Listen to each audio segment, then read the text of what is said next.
We judge brand launches very harshly, whether they come from huge influencers or a creator on TikTok who is relatively unknown, like the one that actually sparked today's conversation. Before we get into it, I don't claim to be a business expert, nor do I have the answers, but I still want to have this conversation with you today.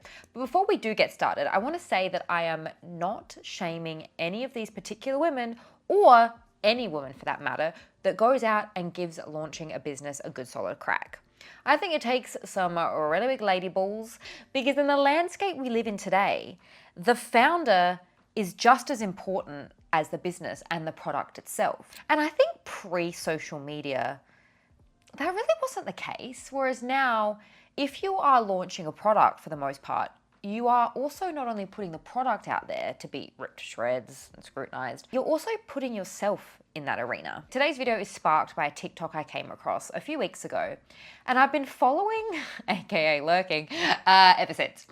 Because I really want to see where this goes, because I am, like I mentioned, so fascinated / kind of rooting for this girl. To be honest, I'm feeling pretty deflated right now. Yesterday I launched my business and we didn't get any orders. And I know this is pretty normal for a lot of startups, but it still kind of sucks. Everything you see online, especially on TikTok, really glamorizes the process of launching a business. Sometimes you launch and it's just crickets. I know my product is good and I do really believe in it, but I know I also didn't start marketing early enough. Only about 2 weeks from launch, which wasn't really enough time for me to build a proper audience. So that one's on me. So yeah, this is me being real. And if you're out there and your launch didn't go to plan, same. We're in this together, we'll figure it out. We just gotta keep going. There's a few reasons why I think this is so interesting. One of them is just the amount of comments and traction that this video saw, which we will go through. But two, we usually don't see this type of vulnerability or reality on social media. Well, at least I don't see it on my page anyway. It's a place usually where people share their success and their highlight reels, and very rarely share the reality of their big decisions or big moments in life.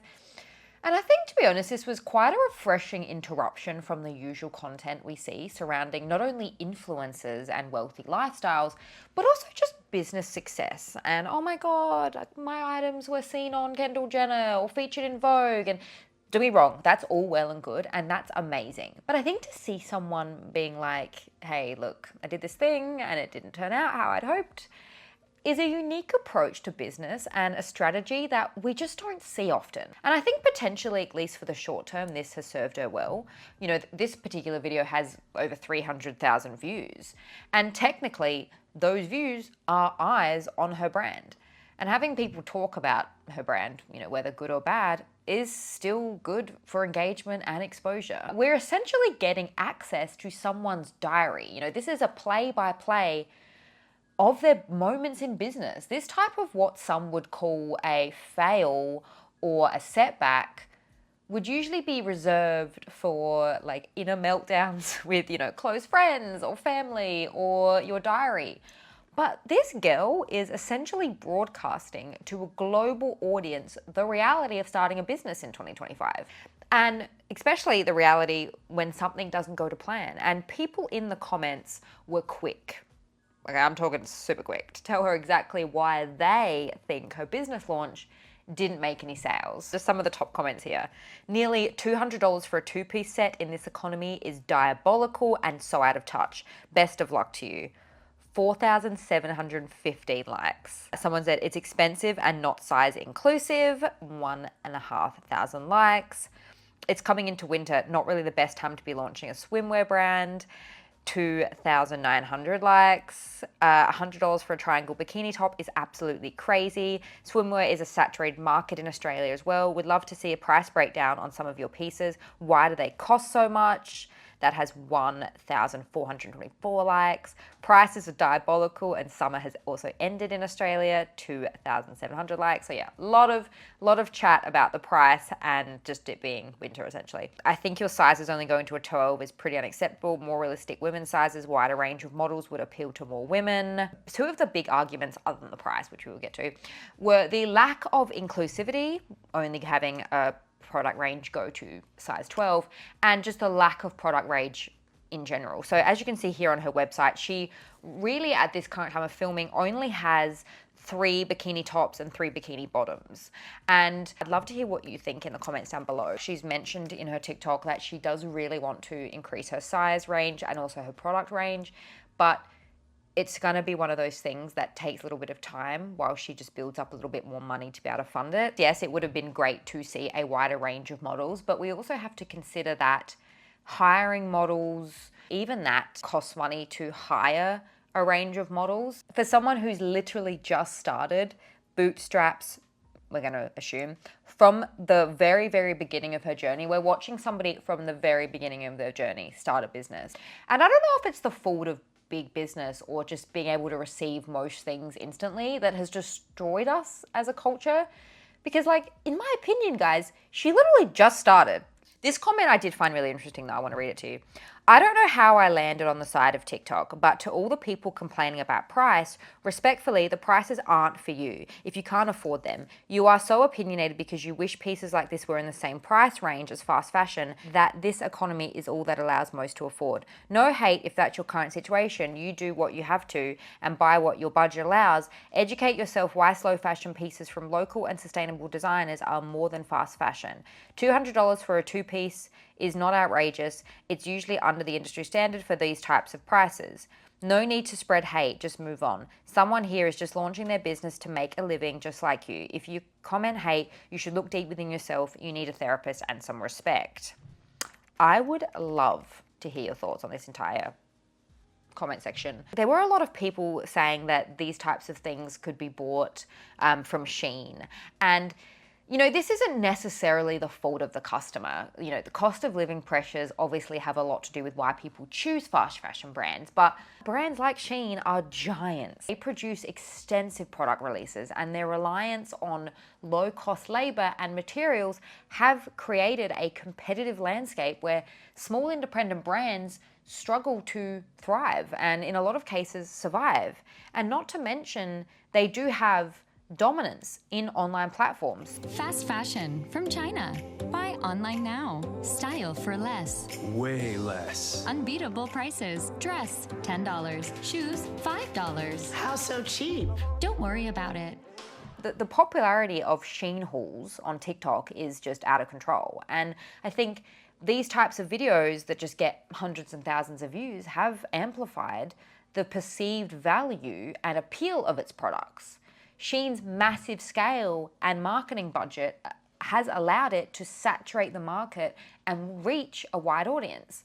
Small brands with limited resources struggle to compete with Shein's marketing efforts and reach. And like I said, I don't at all think it's the fault of the customer, but I think to compare a 23-year-old girl from Sydney who's just launching a swimwear brand with 3 pieces to a company of Shein's size, with their labor and like their working conditions and their access to factories and their access to workers and their access to product development and the speed in which they're able to launch products. Like, it's not on the same playing field. And like I said, I do understand why people buy from Shein and Temu. I really do. But we are becoming a world, it seems, that is overrun by large corporations. And in this economy, I can understand, but I hate that now smaller brands have almost been demonized and brands like Shein are preferred. I know it's not the fault of the customer, but a healthy economy does need a mix of both large and small businesses to thrive. The next creator I want to talk about is one, her name is Kimmy, and she's essentially, her whole TikTok brand and her whole online persona revolves around matcha. Okay, she is obsessed. She is obsessed with matcha. I'm pretty sure she was obsessed with matcha before it really hit the main. She posted this video, I want to share it with you. And the caption reads, not how I wanted y'all to find out, but not gonna let sour folks turn this sour. Follow along. Thank you for the support and kindness. So I think she's essentially in the early stages of launching her own matcha brand, and the internet people, I think, kind of found out and exposed it. And she posted this TikTok in response. Hi friends. Now that the cat's out of the bag, this isn't how I wanted y'all to find out, but I think I'm gonna try to turn this into something positive. I am trying to start a matcha brand, and I'm gonna take y'all with me. So here's a bit of what I've been working on. You might have seen videos of me drinking like 8 matchas and also videos of people hating on me drinking 8 matchas. I've been trying a lot of matcha, trying to find something that I'd be proud of putting out to y'all. I want to share a bit of the process as it happens. I've been talking to several farms, manufacturers. I've been trying to find the right way to go about this, and I'm finding that it's kind of difficult to get the amount of transparency that I want in several of the paths forward. And so I've also had to cut a lot of samples. Overall, I've probably tried about 40-50 samples right now. And this entire bag of samples has been cut due to various reasons, such as color. The farms and the people who are sourcing the matcha aren't willing to share like as much information as I'd like about it. Of like the 40-ish samples that I tried so far, we have 5 moving on to the next round. I'm supposed to get, I think, 2 more batches of samples this week from different places, different farms, and I am really excited to try them and see if any of them are potential contenders. But yeah, this is what I've been up to. Thank you so much to everyone who's shown so much support and kindness and love, like even thus far, when I haven't even like shared much. I genuinely appreciate the kind people on the internet. Y'all outnumber the people who are unkind, and I am just so thankful. So, like I mentioned, I don't know this woman personally, but she does seem really sweet just from that TikTok. She has 70,000 followers on TikTok, and I was a little bit taken aback by the comments. It kind of surprised me. I'm going to read some of them to you now. Person here said, "We don't need another influencer matcha brand." Someone else said, "Respectfully, we don't need another matcha brand from an influencer. We get it, you enjoy it, and I believe you mentioned you enjoy it because it gives you peace, but that doesn't mean you need to start one. Don't need to start an influencer matcha brand. Hope that helps." It is mixed with, a lot of people who are very excited and being nice about her starting this business. Someone here said won't be supporting. Someone here said yeah, nah. But from what I've been able to find about this Kimmy chick, she has been posting consistently about matcha for the last 7 to 8 months. For all I know, she could have been posting for longer than 7 to 8 months, but that is about as far as my brain could be bothered trying to scroll back to find how long she'd been posting about matcha for. I just don't really understand the negativity for this random girl on the internet wanting to start a matcha brand. Don't you people have anything better to do? And I think I said this in another video, but somebody said, we don't need another matcha brand. We don't need one, but who am I to say someone shouldn't do or start something that they want to do? This particular TikTok I did come across that I do want to share with you because it also provides an interesting perspective, a different perspective. I don't think it was necessarily connected to this Kimmy woman, but I want to share it with you anyway because I do want to provide a little bit more of a balanced perspective, and I want to hear your thoughts in the comments below.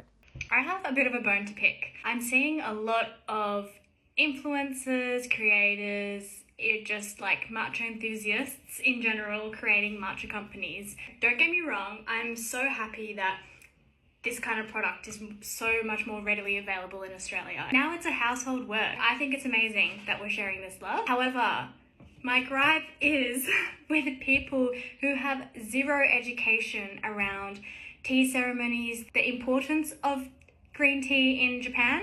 It doesn't sit well with me. It's this product that's now being made cool by white people. To me, it doesn't make any sense. Ceremonial grade matcha is available in Japan.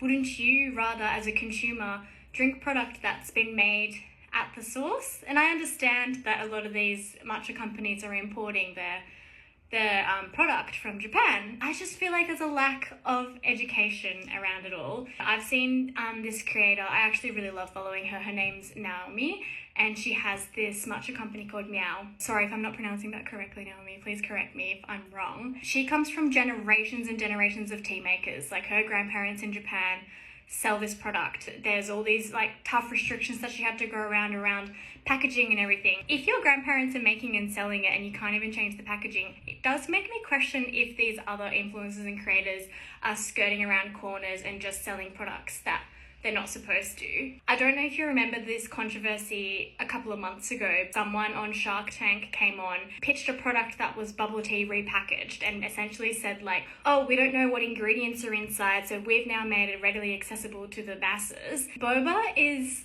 a Taiwanese product. It has existed for many years in Taiwan. It upsets me that we're culturally appropriating products. I feel like I've been sitting with it for a while. It's been simmering inside of me. Anyway, I'd be interested to see if any other Japanese Australians feel similarly as me, if there's a sense of unease for some reason. That's my 2 cents. So the next one, honestly, I could do an entire deep dive. Like this deserves an entire deep dive.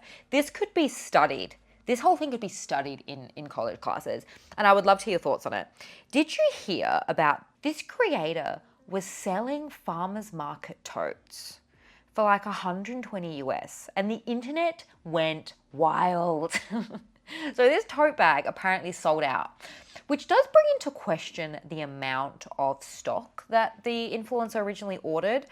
But with so much controversy and hate that this drummed up, like, who knows, maybe she does have quite the loyal fan base that would be willing to spend 120 US for a grocery bag, because like I said, it sold out. Now, me personally, I would spend $200 on a swimsuit if I really loved it and if it really made me feel great. But a farmer's market tote, 120 US, no, okay, it's not my thing. But again, clearly, I am not in the demographic. Like, I don't lose my mind over a farmer's market bag. I don't really lose my mind over a farmer's market in general. I love them. I go to farmer's markets, but I just also love my $3 bag just fine. And interestingly, I couldn't find the website anywhere, which makes me think that this influencer just did like a limited drop. And apparently this woman is huge. Like, she has millions of followers. She sits front row at fashion shows. I want to share a few videos with you because this is quite an interesting take. I would love to hear your thoughts about what this one particular creator says. I don't know if I personally agree with her. It comes off like a little bit hateful in my opinion, but I do want to hear your thoughts. The lack of appreciation that is shown by this creator, the amount of effort that she put in on social media to sell her tote bags and talk about them, why they're so great, is slim to none. She literally had to do the bare minimum, make a few silent videos and tell you guys, hey, they're gonna be up on my website, and y'all ate it up. They sold out. I've still not seen one single person review the tote bag. And just the lack of appreciation, like, hey guys, my tote bag sold out.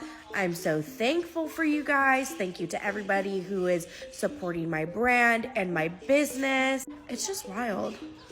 But I guess when you grow up super privileged and you already have money and everything that you could ever ask for, you don't really think about those things because you've never had to struggle a day in your life. So you don't know what real gratitude is. Anyways, these are just my unpopular opinions on the whole thing. I know I'm gonna get comments like, oh my god, you don't have to buy her tote, or, well, you don't have to watch her, you can just scroll. It's just very interesting to see creators operate this way and to see that their fan base, you know, constantly has to make these excuses like, aren't y'all tired?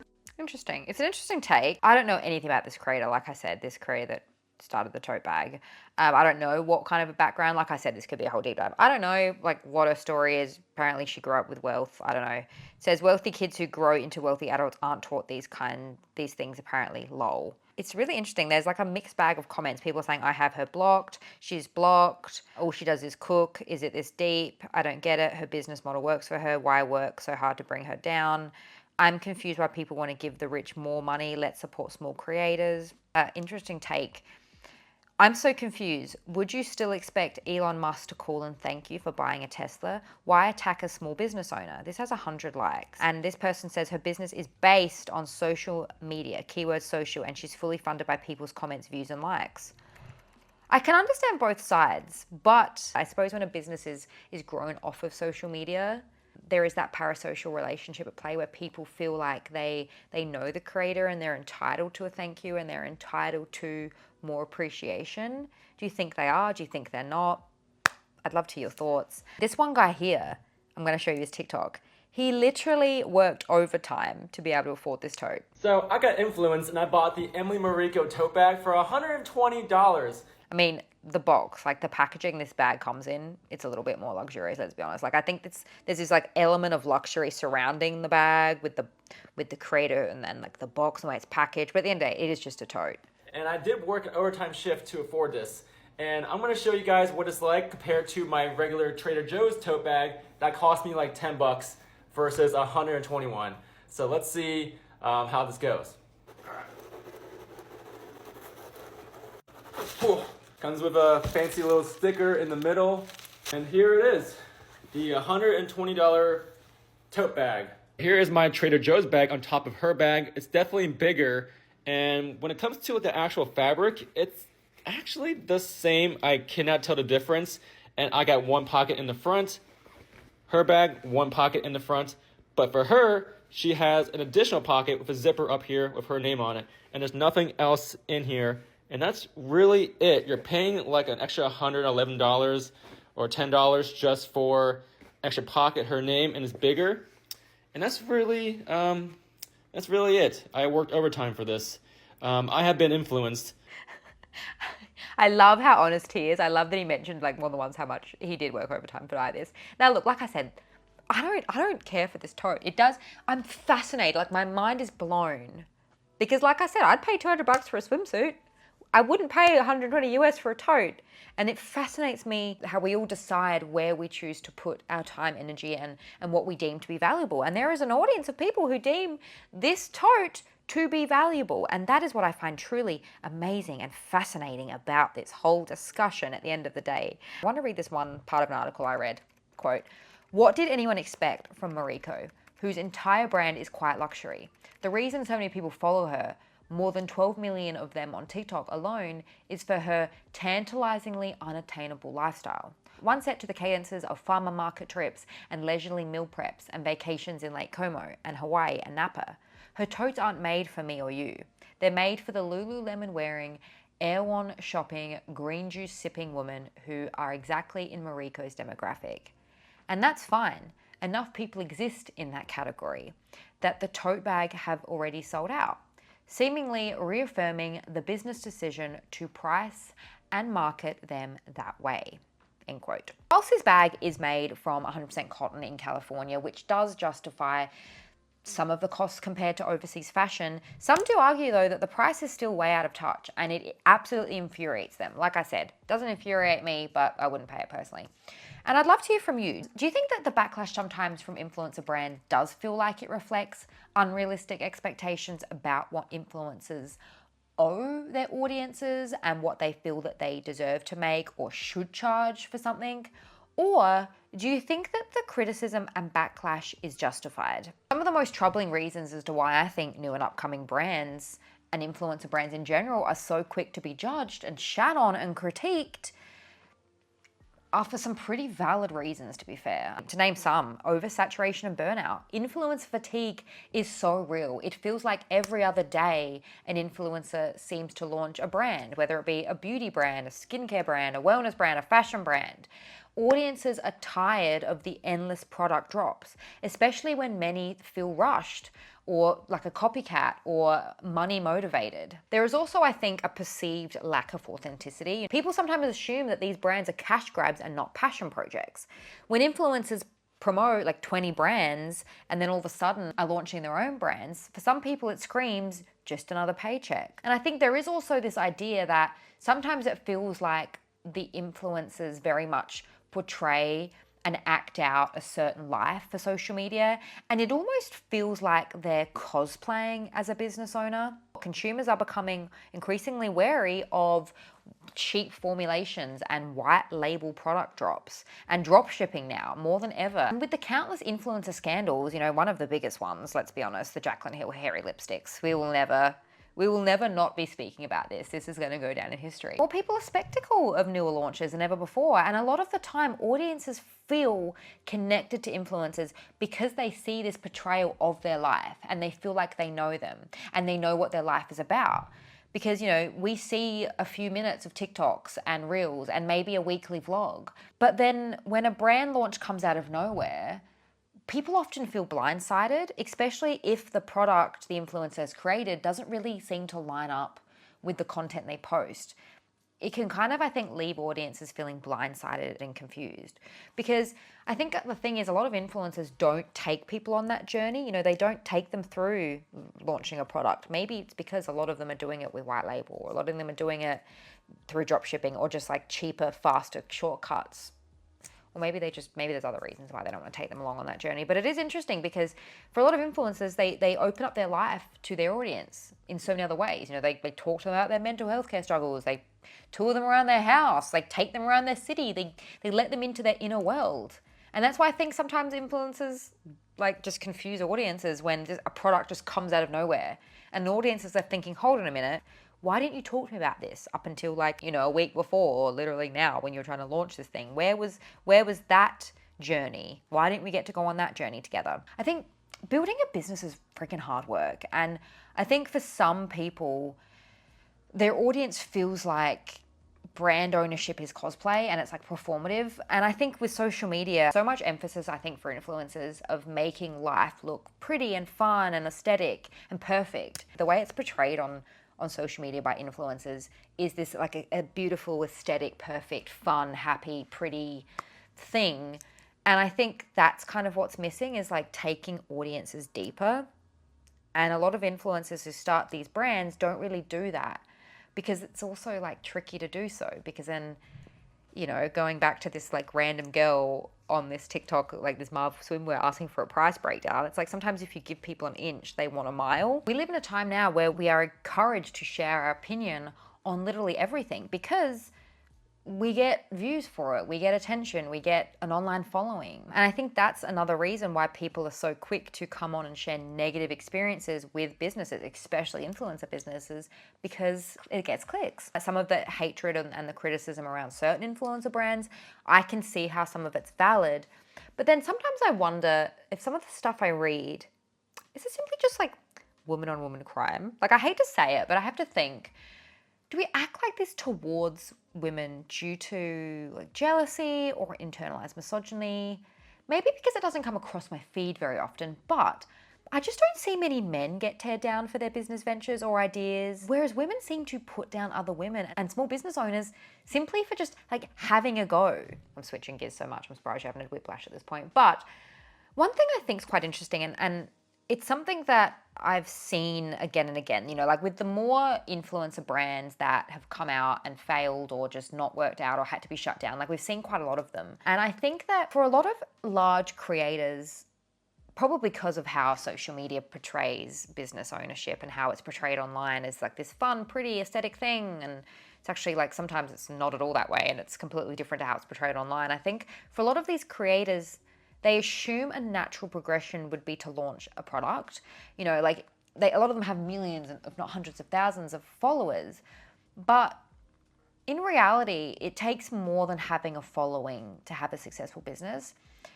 And whether or not they can translate followers to loyal customers is a whole different thing. And I think a lot of them are quite surprised a lot of the time and taken aback by just how much more goes into having a successful business. Take a look at Chamberlain Coffee. Despite her huge following, it's losing money. It's actively unprofitable. And she said this herself. Well, Chamberlain Coffee, so actually that's negative. It is f***ing cutthroat. No one cares about your feelings in that world. I think that there is this idea that potentially that facade is cracking now. But I think that like a lot of influencers think that, okay, well, I have like all these followers. I have, 100,000, 10, 200,000, 400, 500,000, a million followers. The natural progression is to start a business and that it will do well. But it takes more than a following, to do well. I mean, Addison Rae, she's launched like a beauty line that flopped. I think the D'Amelio family also launched a clothing brand that flopped.